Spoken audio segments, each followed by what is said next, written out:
Est-ce que tu sais pourquoi les actrices se font appeler mademoiselle? On m'appelle mademoiselle. Au Moyen Âge, la damoiselle est le pendant féminin du damoiseau, le jeune homme de la noblesse qui n'est pas encore chevalier. Sous Louis XIII, on crée même le titre de mademoiselle pour la nièce du roi.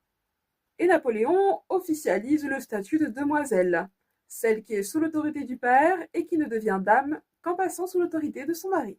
Et même si les lois sur le statut marital des femmes ont commencé à être abrogées à partir de 1938, l'État français a continué à utiliser le statut de mademoiselle jusqu'en 2012. Mais quel est le rapport avec les actrices?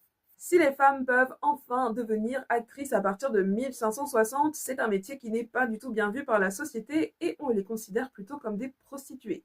D'ailleurs, entre le XVIe et la fin du XIXe siècle, l'Église excommunie les comédiens. Il faut savoir que jusqu'à la Révolution française, le mariage civil n'existe pas. Le seul mariage qui existe, c'est le mariage religieux et donc l'Église va refuser le mariage aux comédiennes. Ces comédiennes sont donc obligées de rester mademoiselles toute leur vie. Elles vont donc faire de ce statut de mademoiselle leur pseudonyme de comédienne. On voit apparaître les mademoiselles Molière, mademoiselle Clairon, mademoiselle Duparc, mademoiselle Mars ou encore mademoiselle Judith. Ça deviendra même une tradition de la comédie française. Oui, mais pourquoi se faire appeler mademoiselle aujourd'hui?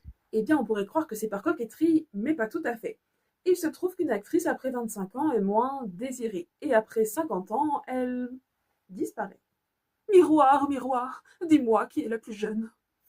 Les actrices et acteurs français associés ont même créé un baromètre qui s'appelle le tunnel des 50, qui nous prouve que si une femme majeure sur deux en France a plus de 50 ans, en 2023, au cinéma, elle ne représentait que un rôle sur 11. On constate aussi que si les acteurs matures sont devenus désirables, leurs partenaires à l'écran ont tendance à reculer en âge.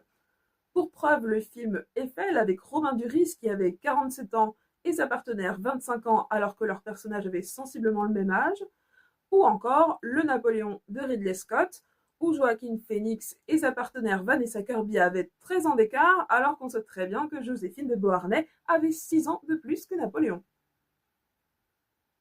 Il n'est donc pas très étonnant que certaines actrices veulent absolument se rajeunir jusqu'à se faire appeler mademoiselle pour pouvoir continuer à exercer leur métier.